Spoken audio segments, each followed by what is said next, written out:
시간은 하나님 말씀 봉독하는 시간입니다. 하나님 말씀은 요한복음 2장 1절입니다. 요한복음 2장 1절.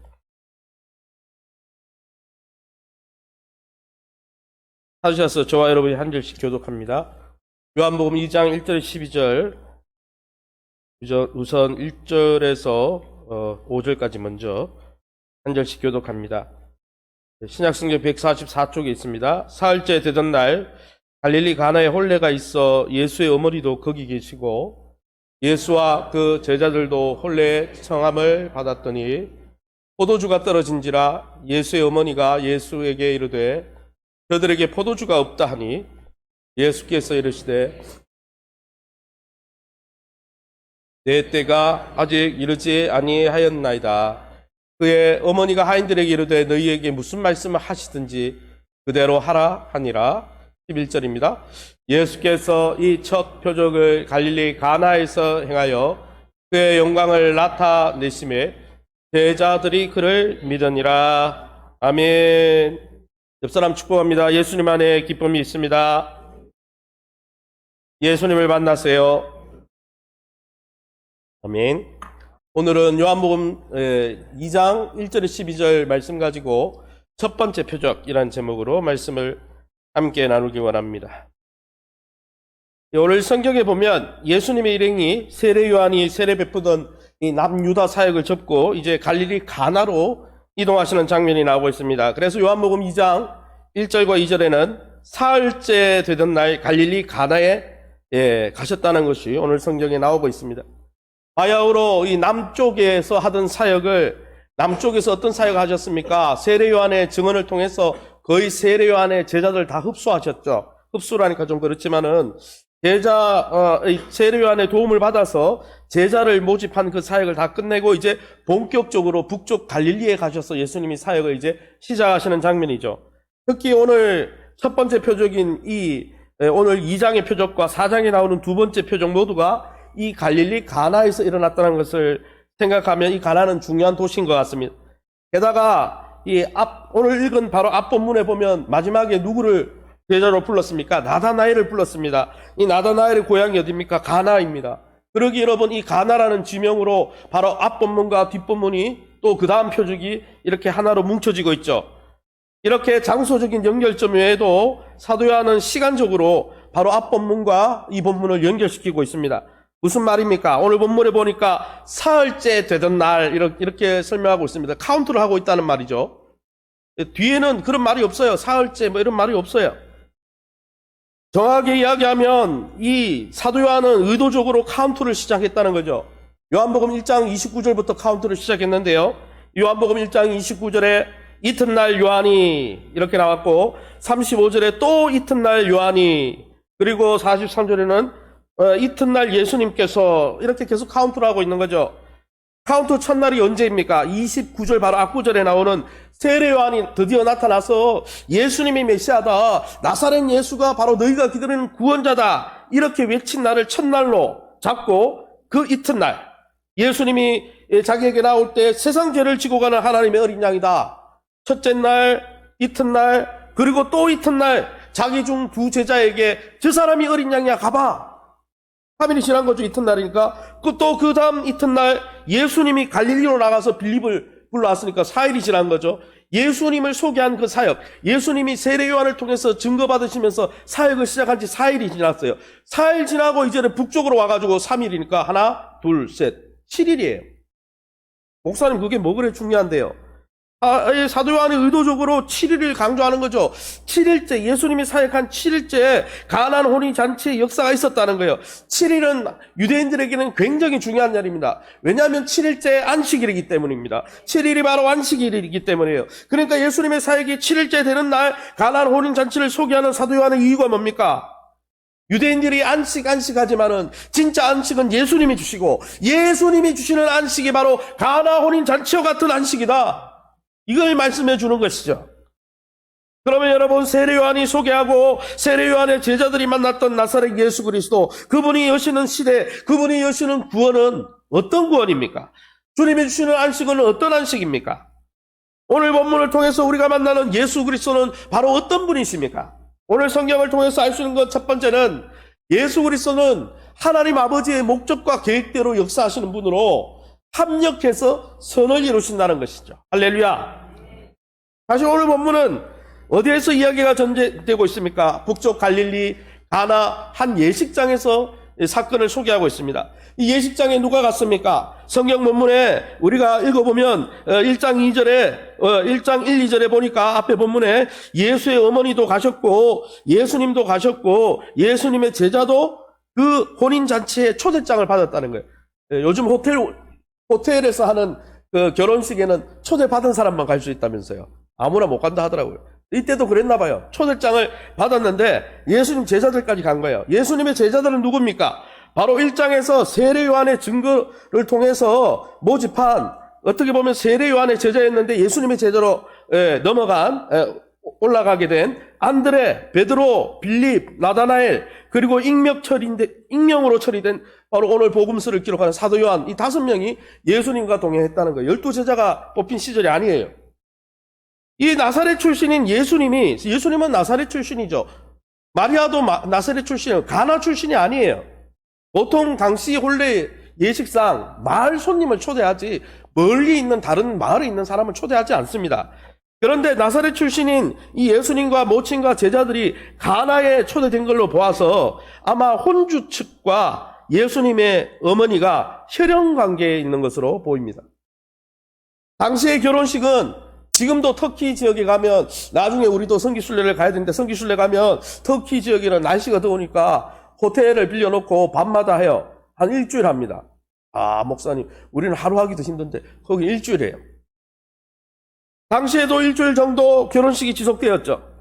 수많은 하객을 받기 때문에 이 파티가 계속 벌어지는 거예요. 계속 상다리가 휘어져야 되는 거예요. 마치 장례식장에 조음하고 가면 또 떡 차리고 육개장 차리고 또 다른 사람이 오면 또 떡 차리고 조문하듯이 아주 많은 사람들이 오는 거죠.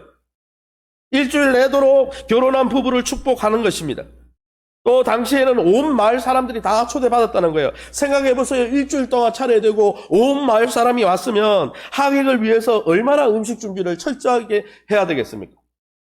그런데 여기에 큰 문제가 터지고 만다는 것이죠. 2장 3절 말씀 한번 같이 읽어봅니다. 포도주가 떨어진지라 예수의 어머니가 예수에게 이르되 저들에게 포도주가 없다니. 준비했던 혼인 예식, 여러분, 이 결혼 파티에 가장 흥을 돋구어주는 포도주가 바닥이 난 거예요. 한창 흥겨야 되는데 음악이 꺼지고 조명이 꺼지고 다 꺼지는 거예요. 사실 당시 전통상 포도주가 떨어지는 것은 단순히 난처해야 될 문제가 아니었어요. 왜냐하면 고대 근동, 지금도 중동 지역이 마찬가지고 터키 지역도 마찬가지인데 손님 환대를 굉장히 융숭하게 합니다. 손님 환대에 대한 강력한 불문율은 손님을 아주 극진하게 모셔야 된다는 것이죠. 그런데 이 손님 환대에 대한 강력한 불문율을 어기며 심각한 상황에 빠진 거예요. 지금 같으면 시우 가가지고 포도주스를 사든지 옆집에 와서 빌려오면 되지만 그런 시대가 아니에요. 게다가 포도주를 준비하고 연회를 준비하는 것은 모두 신랑 측이 담당하는 것입니다. 연회장이 하는 게 아니에요. 오늘 본문에 연회장이 맞봤다는데 연회장은 사회만 보는 거고 신랑 측이 다 준비하는 거예요. 그런데 이때 갑자기 3절에 예수님의 어머니인 마리아가 예수에게 저들에게 포도주가 떨어졌다 이야기를 하는 걸로 봐서는 아마 신랑 측하고 혈연관계에 있었던 것 같아요. 마리아가 괜히 내일도 아닌데 괜히 막 예수님 표적 한번 이렇게 보라고, 예수님 한번 드러내라고 그렇게 부른 게 아니고 예수님의 그 어머니 모친이 자기 친척 예식이기 때문에 자기가 책임이 있기 때문에 그래서 예수님에게 부탁하는 거예요. 예수님을 시험하는 게 아니에요. 이 본문에서 3절에 마리아가 예수님에게 이적을 한번 행해보라고 유대인들처럼 여러분 시험한 게 아니라는 것이죠. 단지 이 예식의 가장 큰 문제인 이 혼주 측, 신랑 측이 해결해야 될 포도주가 떨어졌으니 너도 지금 혼주하고 같은 우리 혈연관계 아니냐, 이 문제를 아들아 좀 어떻게 하면 좋겠니, 이렇게 여러분 아이디어를 구한 거예요. 그도 그럴 것이 기독교 전승에 의하면 마리아의 남편 예수님의 부친인 요셉은 일찍 죽었습니다. 그래서 마리아는 평소에 어려움이 있을 때마다 장남인 예수님과 거의 의논했을 가능성이 높아요. 그러니까 예수님이 예수님의 모친이 자기 집안 문제니까 이건 어떻게 해야 되지? 그리고 장남하고 문제를 상의한 거예요. 뭐 표적을 일으켜라 시험한 게 아니라는 거예요. 그런데 여기에서 좀 이상한 현상이 나타나고 있습니다. 여러분이 이상한 걸 느낀 줄 몰라도 저는 굉장히 이상했어요. 2장 4절입니다. 우리 같이 한번 읽어보겠습니다. 예수께서 이르시되 여자여 나와 무슨 상관이 있나이까? 내 때가 아직 이르지 아니하였나이까? 예수님의 모친 어머니가 육신의 어머니긴 어머니잖아요. 어머니가 이거 어떻게 하면 좋겠니 했는데 나사렛 예수님이 갑자기 거리두기를 시전하는 거예요. 네? 거리두기 끔찍한데 우리는 왜 거리를 두는지. 목사님 거리두기 어디 나옵니까? 여자여라는 호칭은 귀부인들, 전혀 모르는 귀부인들, 성인 여자를 예의 있게 부를 때, 그래서 어머니한테 쓰는 호칭이 전혀 아니에요. 헬라시대 때 어머니한테 쓴 적이 한 번도 용례가 안 나와요. 그러니까 여자여 그러면서 약간 공손하지만 거리를 두는 거예요. 어머니라고 하지 않고 여자여. 게다가 더 큰 거리감은 그 다음 장면에 나옵니다. 나와 무슨 상관이 있나이까? 우리는 생각건때 우리 한글로 읽으니까 무슨 상관이, 아니 너하고 나하고 무슨 상관이 있어? 나만 아니면 돼. 뭐 이런 걸로 생각하는데 헬라어의 이 원문을 찾아보면 나와 무슨 상관이 있나이까? 이 사복음서에서 이 단어는 예수님이 자신의 대적인 사단과 귀신 마귀와 대화할 때 하나님의 아들 당신은 나와 무슨 상관이 있는데 이렇게 오셔서 우리를 괴롭힙니까? 내지는 예수님이 너희와 나가는 무슨 상관이 있냐? 대적을 대할 때 썼던 단어예요. 그럼 무슨 말이에요? 모친을 대적 마귀 대하듯이 약간 아주 강력하게 거리두기를 하는 거예요, 지금. 예전에 우리 3단계, 모르세요? 3단계? 거리두기? 20몇 명밖에 못 나오는. 스텝만 나와서 예배하는. 그러면 왜 이렇게 모친의 요구에 이렇게 강력하게 거리두기를 하십니까, 예수님이? 그럼 아예 그 잔치집에 가지를 말지. 왜 그렇게 하십니까? 그 이유가 4절 하반절에 나오죠. 뭐라고 되어 있습니까? 우리 같이 읽어봅니다. 시작. 내 때가 아직 이르지 아니하였나이다. 갑자기 때 타령하는 거예요. 갑자기 동문서답하는 거예요. 우리가 봤을 때는 동문서답이에요. 근데 성경을 가만히 이 헬라어 원문을 읽었던 이 초대교회 성도들은 동문서답이 아니라는 걸 눈치채는 거죠. 왜냐하면 이 때라는 단어는 요한복음에 유일하게 많이 사용되는 단어인데 이 때라는 단어는 언제를 가리키냐면 이때는 예수님이 십자가 달려서 아버지의 뜻을 이루시고 영광을 받으시는 십자가 사건을 이야기할 때 때라는 이야기를 계속 하고 있습니다. 그럼 다른 말로 내 때가 이르지 않았다 이 말은 무슨 말이냐면은 예수님은 공식 석상에 대중 앞에 나서서 내가 메시아다 그러고 십자가 지는 때가 아직 이르지는 않았다는 거예요. 내가 공중 앞에서 대중 앞에서 나를 드러낼 때는 아직, 그래서 십자가 달릴 때는 아직 아니라는 거예요. 약간 동문서답이잖아요. 왜 갑자기 이 때를 이야기하시는 겁니까? 예수님의 어머니가 때 이야기했어요? 안 했잖아요. 십자가 이야기했어요? 이야기도 안 했는데 왜 예수님은 이 때를 갑자기 언급할까요? 첫 번째 우리가 알 수 있는 것 하나는 예수님의 모든 행동과 삶은 아버지의 때에 맞춰져 있고, 여러분 아버지의 계획과 목적에 따라 예수님이 움직이고 있다는 거예요. 표적 하나, 기적 하나도 임의로 하시는 게 아니라 아버지의 목적과 계획에 따라 하나님이신 예수님, 하나님의 아들이신 예수님도 아버지의 목적과 때를 따라 움직이신다는 거예요. 그러니까 아무리 육신의 모친이라도 아버지의 계획을 틀어가면서까지 이적을 요구할 그런 권리는 없다라는 거예요. 여러분, 예수님은 그분의 능력을 자기의 주도권을 가지고 자기의 계획과 우선순위를 가지고 사용하시는 분입니다. 그분은 주인이십니다. 그분은 온 우주의 주인이십니다. 그러기에 그분의 뜻대로 움직이십니다. 할렐루야. 우리가 표적을 요구한다고, 우리가 간절히 쥐어짠다고, 하나님의 바지가랑이를 잡아당긴다고 움직일 수 있는 분이 아니라는 거예요. 그런데 참 감사한 것 하나가 있습니다. 예수님이 이렇게 무심한 듯이 거리를 둔 것은 모친의 뜻이나 사람의 뜻이나 상황 때문에 움직이는 분이 아니라 하나님의 뜻대로 움직이는 분이라는 걸 보여주지만, 참 감사한 것은 삶의 주도권을 마리아에게 넘기지 않고 예수님이 갖고 계시지만은 결국에는 뭐라고 하냐면 하인들에게 뭐라고 그래요? 물동이 6에, 그 물동이는 사실은 유대인들의 결례를 따라 유대인들의 율법 때문에 손 씻고, 밥 먹기 전에 손 씻고, 모임하기 전에 손 씻고 들어갈 때 그 쓰는 물이거든요. 손 씻는 물이에요. 그 물을 받아다가 연회장에 갖다 주라라고 말씀하셨다는 것입니다. 7절과 8절입니다. 7절 8절에 예수께서 그들에게 이르시되 항아리에 물을 채우라 하신즉 아기까지 채우니 이제는 떠서 연회장이가 갖다 주라 하시며 갖다 주었더니 당시 신랑이 처하고 예수님의 어머니가 신랑 측에 있기 때문에 처해 있는 그 문제를 하나님의 때에는 안 맞아요. 하나님의 계획은 아니에요. 하나님의 목적에는 그런 게 없어요. 그렇지만은 심판 중에도 긍휼을 잊지 아니하시는 하나님께서 하나님의 계획은 아니었지만은 합력해서 선을 이루는 방향으로 그 필요를 채워주셨다는 것이죠. 왜 채워주셨을까요? 하나님 때가 아닌데. 첫 번째 우리가 유추할 수 있는 것 하나는 예수님이 오늘 일으킨 표적이 공개적으로 일으킨 표적이 아니에요. 물이 변화해 포도주가 됐는데 연회장도 몰랐어요. 어떻게 변했는지. 변한 걸 아는 사람은 예수님의 모친 제자들 물 갖다 준 하인 말고는 몰랐어요. 공식적으로 한 게 아니었어요. 게다가 이것을 왜 하셨느냐? 십자가를 이루려고 예수님이 메시아라는 걸 드러내려고 한 게 아니고 제자들이 이제 금방 뽑혔는데 제자들을 믿게 하려고 제자들이 진짜 내가 메시아고 내가 진짜 하나님의 아들이라는 걸 보여주기 위해서 하나님의 창조 능력을 사용하셨다는 것이죠. 11절에 그래서 2장 11절에 뭐라고 되어 있습니까? 예수께서 이 첫 표적을 갈릴리 가나에서 행하여 그의 영광을 나타내시며 어떻게 되었습니까? 제자들이 그를 믿으니라. 그들의 믿음을 위해서 그렇게 하셨고 또 모친이 요청하기 전에 모친 때문이 아니라 이런 곤란한 상황이 나타날 걸 이미 예지하시고 전능하신 하나님의 아들이니까 이미 알고 계셨고 이미 도우실 계획이 있었기 때문에 예수님이 주도적으로 하신 거예요.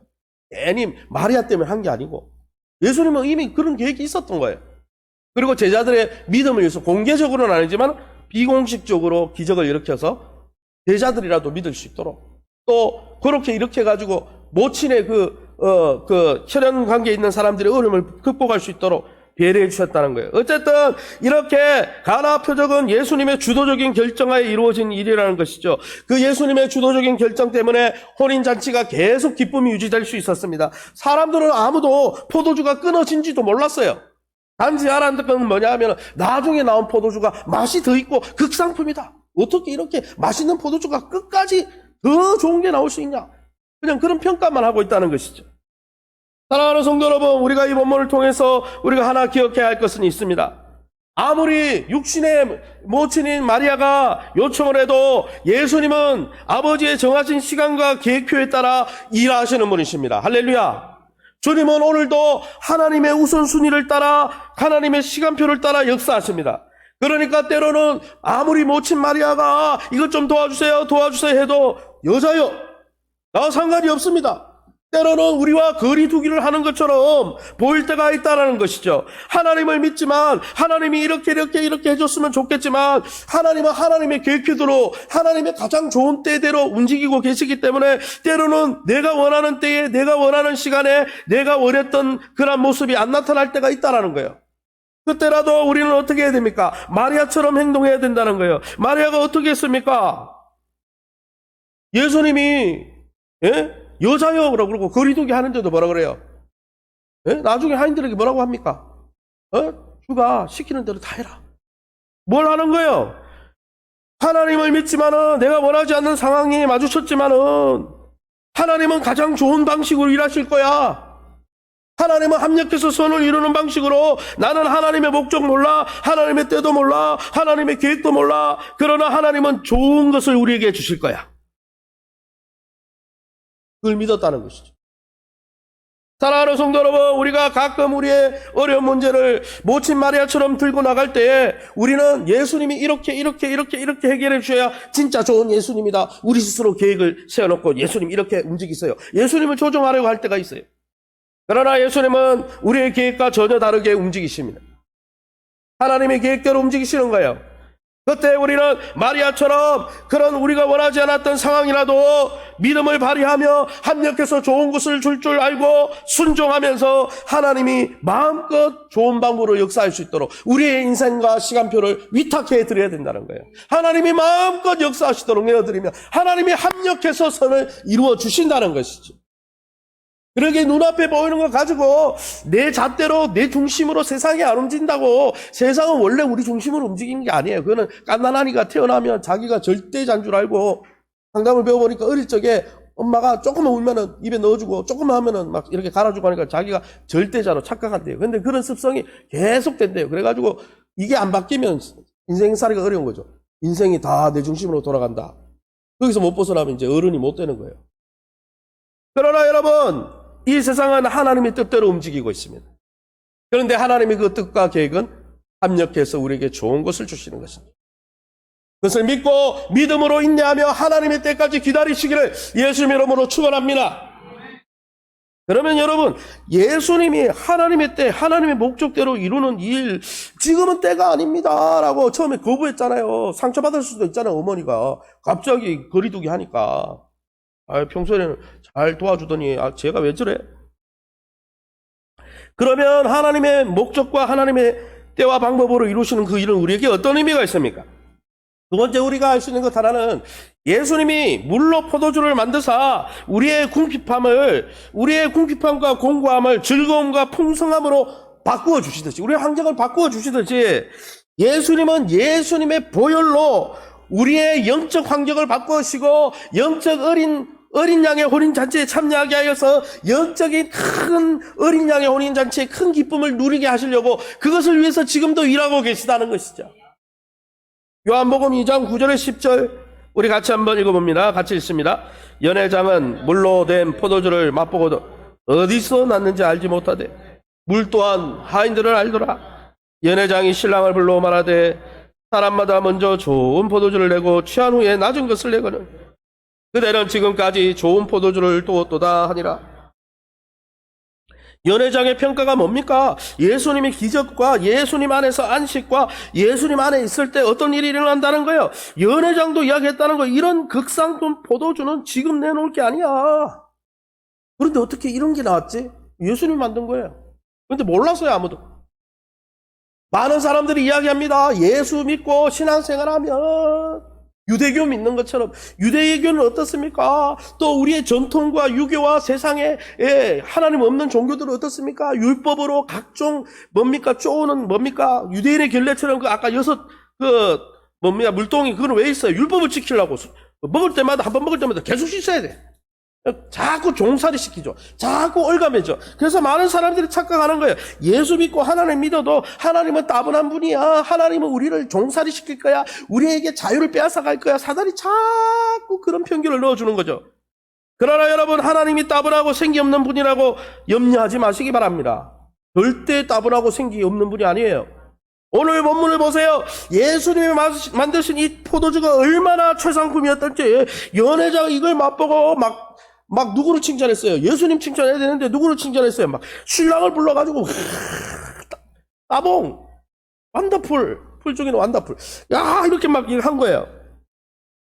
여러분, 예수님이 만드신 포도주가 최상품이었듯이 예수님 안에 있는 삶도 우리 스스로 사는 삶보다 훨씬 나은 극상품의 삶이 될 것입니다.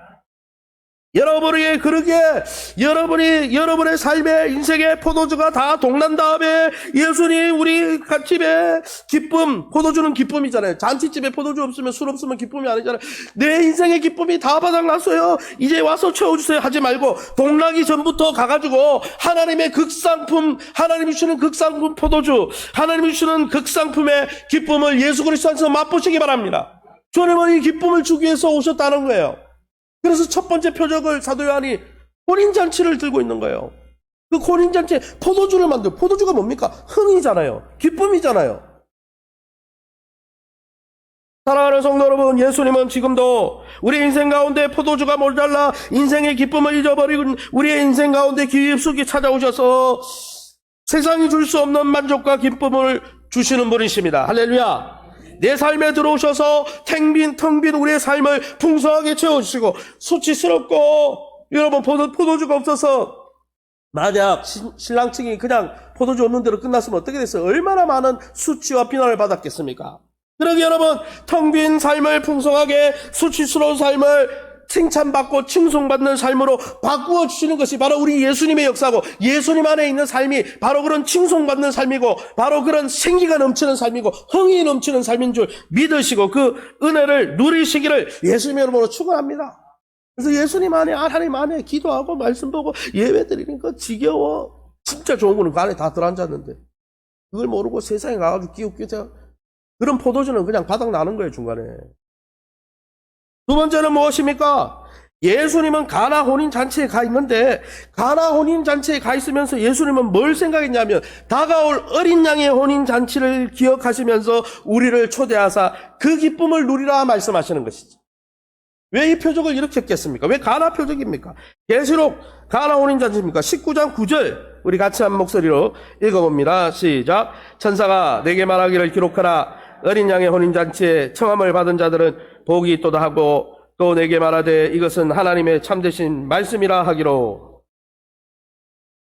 예수님이 이 마리아 모친이 포도주가 떨어졌다 했을 때 생뚱맞게 동문서답한 게 있어요. 내 때가 아직 이르지 않았다. 무슨 말이에요? 예수님의 몸은 가나 혼인잔치에 있었지만은 몸은 여기 있는데 마음은 콩밭에 가 있어요. 어디가 있어요? 예수님은 이미 십자가에 가 있어요. 예수님은 십자가 사역을 통해서 우리에게 주신 어린 양의 혼인잔치에 가 있어요.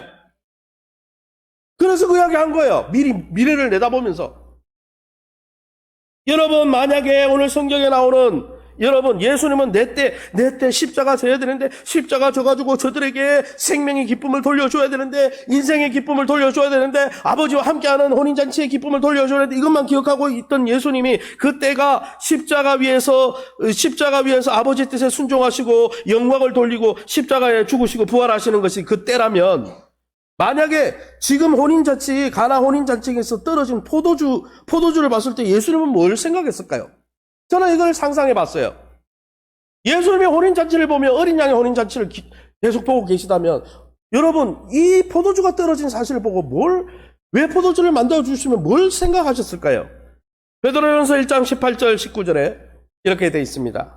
제가 읽어보겠습니다. 너희가 알거니와 너희 조상이 물려준 헛된 행실에서 대속함을 받은 것은 은이나 금같이 없어질 것으로 된 것이 아니요 오직 흠없고 점없는 어린 양과 같은 그리스도의 보배로운 피로 된 것이니라. 요한복음 6장 우리 같이 한번 읽어봅니다. 내 살을 먹고 내 피를 마시는 자는 영생을 가졌고 마지막 날에 내가 그를 다시 살리리라. 요한복음을 처음 읽는 초대교회 성도들, 이 편지를 처음 받아서 읽었던 초대교회 성도들은 매일 모여서 매일 성찬했습니다. 요즘은 성찬 준비하기 어려워서 또 여러 가지 모이기가 어려워서 1년에 2번 하지만은 초대교회를 읽어보면은 매일 성찬했어요. 성찬에서 뭘 마셨어요? 어린 양의 혼인잔치를 상징하는 성찬에서 뭘 마셨습니까? 포도주를 마셨습니다. 그 포도주가 뭘 상징하는 겁니까? 우리를 구원해 주시고 우리를 어린 양의 혼인잔치에 초대해 주시는 초대장과 같은 어린 양의 보혈을 상징하는 것입니다. 십자가 위에서 주님이 흘리신 보혈을 상징하는 것입니다. 그러기에 주님은 이 잔치집에 와가지고 어린 양의 혼인잔치를 기억하면서 내 때가 아직 이르지 않았다. 내 때에 내가 흘릴 포도주, 내 보혈이 아직 준비되지 않았다. 그러나 준비될 그날에는 내가 너희를 이 영적인 이 어린 양의 혼인잔치, 영적 하늘나라의 잔치에 초대하리라. 그걸 보여주시는 거예요, 지금. 그러니까 계속 내 때 타령하시는 거죠. 사랑하는 성도 여러분, 예수님이 가나 혼인잔치에서 포도주가 떨어져서 흥이 빠지고 기쁨이 빠져서 이제 이렇게 결혼 축제가 장례식장 비슷하게 흘러가려고 할 때, 거기에서, 극상부 포도주를 만들어서 흥을 돋구어 줬던 것처럼, 마지막 날 어린 양의 혼인잔치, 하늘에 있을 어린 양의 혼인잔치에서도 우리에게 그 잔치에 들어가서 흥을 누리고 기쁨을 누리고 그 잔치에 초대될 수 있도록 그의 보혈과 생명을 값없이 풍성하게 공급해 주신다는 것을 오늘 기적을 통해 보여주는 것입니다. 주님의 육신의 잔치에도 흥을 주셨던 것처럼 우리가 영적으로 기쁨의 놀라운 잔치에 참여할 수 있도록 주의 보혈을 한없이 흘려주실 거라는 거죠. 지금도 그 보혈 때문에 우리가 하나님 앞에 나와 있다는 것이죠. 그러기에 여러분, 결혼 잔치를 하듯 예수님 안에서 하나님과 이 영적인 새 언약 관계에 하나님을 아버지로 모시고 예수님을 신랑으로 모신 이 영적인 축복의 관계를 경험하게 될 것이고, 물이 포도주로 변하여 많은 사람에게 기쁨을 주신 것처럼 예수님을 통해서 진짜 찐 행복, 찐 안식, 찐 기쁨을 콸콸콸 주시겠다는 거예요, 지금은. 그걸 믿으라는 거예요. 표적은 달라요, 이적하고. 표적은 뭐예요? 그 표적을 통해 예수님이 어떤 분인지 드러내는 게 표적이라는 거예요. 요한복음에만 나와요. 7번 나오는데 오늘 첫 번째 표적이에요. 사랑하는 성도 여러분, 예수님이 일으키시는 표적은 우리가 잃어버린 하나님의 나라의 기쁨을 우리에게 되찾아주시는 표적입니다. 예수 만나기 전에 단절되고 쉽게 궁핍되어지는 세상의 기쁨으로 만족하셨습니까? 그렇다면 이제 그 만족은, 그 기쁨은 영원치 않은 것을 깨닫고 그리스도가 주시는, 예수님이 주시는 이 새 생명의 놀라운 기쁨을 누리시기 바랍니다. 그 기쁨을 붙드시기 바랍니다. 그리스도 안에 있는 놀라운 기쁨과 영광을 식별하고 이것만큼은 놓치지 않아야 되겠다 다짐하시고 그것을 믿음으로 바라보시기 바랍니다. 그것을 믿음으로 붙드시기 바랍니다. 이제 말씀을 정리하겠습니다. 신앙 안에는 고단함과 진지함만 있는 것이 아닙니다. 신앙생활에는 기쁨과 흥도 있어요. 기쁨도 있어요. 그래서 항상 기뻐하라 말씀하시잖아요. 명령하셨어요. 신앙의 완성은 예수님이 주시는 이 안식과 영적인 기쁨을 경험하는 거예요. 이 기쁨을 주려고 오신 거예요, 예수님이. 이 기쁨과 안식의 중심에 예수님이 계시는 것입니다. 예수님만이 이 기쁨을 주실 수 있는 것입니다. 가나 혼인 잔치집의 포도주는 한순간에 바닥이 났습니다. 세상의 즐거움의 한계죠. 세상이 주는 기쁨은 오래 갈 수가 없어요. 솔로몬이 그 기쁨을 누리고는 헛되고 다 헛되다 그랬어요. 하나님을 떠나니 다 헛되다 그랬어요. 진짜 기쁨을 주는 분은, 기쁨이 사라진 곳에 비교할 수 없는 극상품의 기쁨을 주는 분은 예수님밖에 없다라는 것입니다. 여러분, 교회는 이 예수님의 주시는 기쁨을 가지고 서로 위로하고 그 기쁨을 누리는 축제 공동체인 것이죠. 사회적 거리 두기에 익숙해져 신앙의 권태기에 접어든 성도가 있습니까? 야, 신앙생활 이제는 유튜브 하니까 너무 편해. 누워서 예배도 드리고 예배 드리는 척 켜놓고 딴 데 가도 되고. 이런 분 있습니까? 여러분, 기쁨과 축제의 감정은, 여러분, 그 신앙의 권태기에서 벗어나 신앙의 기쁨을 어떻게 회복할 수 있겠습니까? 그 기쁨과 축제의 감정은 예수 안에서 회복될 수 있습니다. 할렐루야. 예수를 믿는 예수의 몸인 공동체 안에서 그 영적 혼인잔치와 같은 이 성도 안의 관계와 교제와 영적 사귐 안에서 다시 회복할 수 있는 것입니다. 그러기에 아무쪼록 그리스도의 몸된 교회 안에 거하며 우리의 기쁨의 근원 되신 예수 앞에 나아가 세상이 줄 수 없는 평안과 기쁨을 절대 놓치지 않는 저와 여러분 다 될 수 있기를 예수님 이름으로 축원합니다. 시간에 한번 기도하겠습니다. 하나님 아버지, 네, 감사합니다. 세상에 많은 기쁨이 있는 듯이 보이지만 그 기쁨은 오늘 가나 혼인잔치처럼 쉽게 끊어지고 단절되어지는 영원하지 않은 기쁨이라. 진짜 기쁨은 내가 주는 것이야. 내가 그 기쁨을 주려고 어린 양의 혼인잔치에 들어갈 수 있는 내 피를 상징하는 포도주를 준비하기 위해서 이곳에 왔고, 내가 그 때를 기다리며 너희를 위해 혼인잔치를 준비하고 있다. 너희는 어서 내게로 오라 말씀하여 주셔서 감사합니다. 우리가 영적으로 눈과 귀가 어두워져서 사회적 거리 두기를 오래 하면서 우리의 무기력해지고 우리의 권태기에 빠진 신앙을 다시 일으켜 주시옵소서. 주님 안에서 참 영적인 기쁨을 다시 회복하게 도와주시고 주님의 몸된 영적 잔치와 같은 영적 축제와 같은 이 예배와 공동체 안에서 회복할 수 있도록 은혜를 베풀어 주옵소서. 세상이 줄 수 없는 평안과 기쁨을 너에게 주노라. 이것을 위해 내가 십자가 달렸고 이것을 위해 부활하였고 이것을 위해 너에게 권세를 줬는데 너희는 어디에서 기쁨을 찾느냐? 말씀하시는 주님 앞에 이제는 하나님, 우리가 세상의 기쁨과 주님이 주시는 기쁨을 하나님 아버지 분별하게 도와주시고 주님이 주시는 이 기쁨을 인식하고 자각하게 도와주시고 그 기쁨을 믿음의 눈을 들어 붙들게 도와 주시옵소서. 그래서 차고 넘치는 이 영원한 기쁨을 증거하는 증인들 될 수 있도록 축복해 주시옵소서. 모든 영광 하나님께 돌려드리며 예수 이름으로 기도합니다. 아멘.